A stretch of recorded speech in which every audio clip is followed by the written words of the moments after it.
Lieutenant Governor of California, Gloria Romero, founder of Zeus Political Index, Patrick Alaco, also with us, former Republican Lieutenant Governor for California, Abel Maldonado. Pleasure to have all three of you here. Let's do this.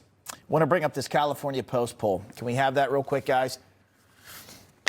There it is. Spencer Pratt looks like he's in the lead. I don't think anyone saw this coming today, but that is the case. Abel, want to get your take on how much do you trust that poll we're looking at right now? Well, I'm very hopeful, Bob, obviously, because I think Spencer Pratt is peaking at the right time and he's talking about the right issues. He made it very clear a vote for Rahman is a vote for, it's not against, it's vote against change. And he was very clear. I mean, he's been authentic and Spencer's been on message. He made it very clear just this morning. This vote is about keeping it the same.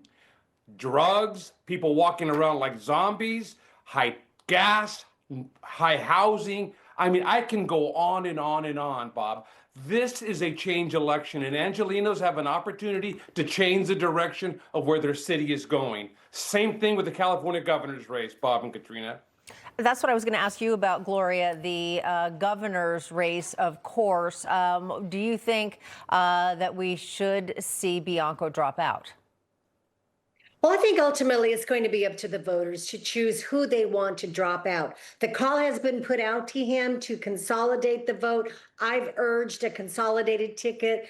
He has chosen not to drop out, so that's his right. It's going to be up to the voters. But that issue of the lack of consolidation is actually something that has plagued the entire Republican ticket, where not only in the governor's race, but in many other tight races for Republicans to advance into the runoff, there are multiple candidates. Ultimately, it's democracy. People are going to have to choose on their own. Yeah, even here in New York City, I was going to say that was a big discussion when Zoran Mamdani won mayor. A lot of people calling for Curtis Sliwa to drop out. Obviously, he did not, and we know how things ended up. And we are where we are here in the Big Apple. Patrick, let's bring you in. You're the pollster. Honest pollster, I might add. What are your numbers telling you? What's it look like? So the last poll in the field is the one you cited, which is our friends, the McLaughlin brothers.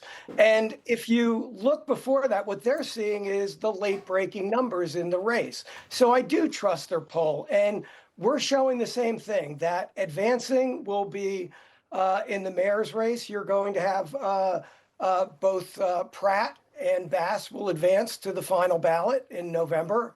And if you want me to comment on the governor's race? Absolutely. Sure.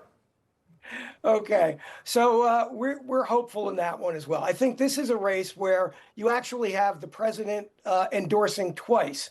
And you had him endorsing back in April and reinforcing that endorsement in the last couple of days. And I think the appeal by Hilton is sincere, that we really need the backing of all Republicans to get him across the finish line. We love a photo finish, so we're calling for Hilton to move forward, leaning towards Becerra in second. And of course, Steyer spending $200 million can buy a lot of votes. He's chomping at the heels. Abel, of course, there's a lot of optimism within Republican circles in California and also across the country. But do you really genuinely believe, as a former lieutenant governor of California, that as much as Californians say they want change, they don't want things to stay as they are, they simply can't? Do you think they're willing to actually go into that voting booth or fill out that mail-in ballot and actually make the decision, even if it means changing their party?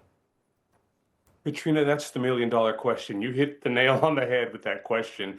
That is, do you really want, if you're an Angelino or you're a Californian, do you want much of the same? Let's not forget, in Los Angeles, the Democrats have controlled the city for 30 years. In the statewide base of California, the Democrats have controlled it for 20 years. They can't blame anybody but the Democrat politicians who have been in office, who've let this state and this city go to hell, to be very sincere with you. So I'm hopeful that change is in the air, and they'll say, you know, for the future of our community, the future of our children, our grandchildren, let's vote for change. What do they have to lose? I don't understand those videos.